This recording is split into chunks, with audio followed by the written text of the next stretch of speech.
A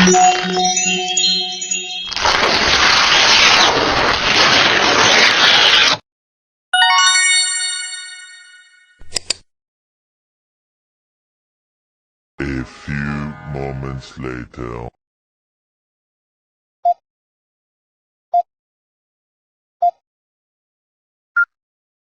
Assalamualaikum warahmatullahi wabarakatuh. Izin memperkenalkan diri, nama saya Fitriana Syaroyani dengan NPM 22411133 dari kelas manajemen 22C. Di sini saya akan menjelaskan materi memahami fungsi dan proses komunikasi dalam organisasi. Pengertian komunikasi.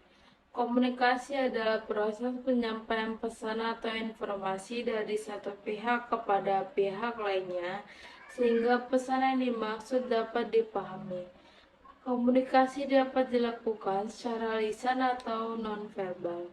Menurut para ahli, komunikasi juga dapat diartikan sebagai proses yang memungkinkan seseorang untuk menyampaikan atau lambang-lambang verbal untuk mengubah perilaku orang lain. Komunikasi melibatkan beberapa aspek seperti bidang komunikasi. Bidang ini meliputi komunikasi sosial, komunikasi organisasi, komunikasi bisnis, komunikasi politik, internasional, antar budaya, pembangunan, dan tradisional. Yang kedua, sifat komunikasi. Komunikasi dapat bersifat verbal dan non-verbal. Yang ketiga, tatanan komunikasi. Komunikasi dapat dilakukan dengan berbagai tatanan seperti komunikasi antar pribadi, kelompok, massa, dan media. Pengertian menurut ahli yang pertama, Everett M. Rogers. Komunikasi adalah proses pengalihan ide dari satu sumber ke satu penerima atau lebih dengan tujuan agar mengubah tingkah laku. Yang kedua, James of Stoner. Komunikasi adalah suatu proses pada seseorang yang berusaha untuk memberikan pengertian dan informasi dengan cara menyampaikan pesan kepada orang lain. Yang ketiga, William F. Blake. Definisi komunikasi dapat dibagi menjadi dua bentuk, yaitu komunikasi antar pribadi, yaitu proses saling bertukar informasi serta pembinaan pengertian antara dua individu atau lebih di dalam satu kelompok individu. Yang keempat, Thomas M. Seidel. Manusia pada umumnya berkomunikasi untuk saling menyatakan dan mendukung identitas diri mereka untuk membangun interaksi sosial dengan orang lain. Yang kelima, Rodolph, yaitu komunikasi memiliki fungsi pengambilan keputusan. Selanjutnya, jenis-jenis komunikasi. Yang pertama, komunikasi verbal. Jenis komunikasi yang dilakukan dengan menggunakan kata, baik secara lisan maupun tertulis. Yang kedua, komunikasi nonverbal. Jenis komunikasi yang dilakukan tanpa menggunakan kata-kata, melainkan menggunakan bahasa tubuh, gerak, atau ekspresi wajah. Yang ketiga, komunikasi tertulis. Jenis komunikasi ini dilakukan dengan menuliskan pesan atau informasi dalam bentuk surat, email, atau pesan teks. Yang keempat, komunikasi visual. Jenis komunikasi yang dilakukan dengan menggunakan gambar, foto, grafik, atau video untuk menyampaikan pesan atau informasi. Yang kelima, komunikasi formal.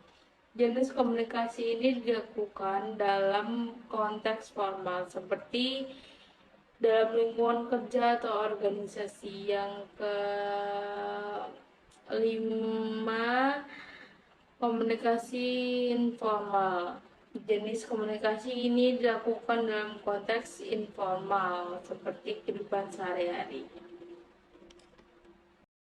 Selanjutnya, komunikasi formal. Jenis komunikasi ini dilakukan dalam konteks formal seperti lingkungan kerja atau organisasi. Selanjutnya, komunikasi informal, yaitu dilakukan dalam konteks informal seperti kehidupan sehari-hari dengan menggunakan bahasa yang santai dan tidak baku. Dan terakhir, komunikasi non-formal dilakukan dalam konteks yang tidak resmi. Kemudian komunikasi langsung, jenis komunikasi yang ini dilakukan secara langsung seperti dalam percakapan tatap muka atau telepon.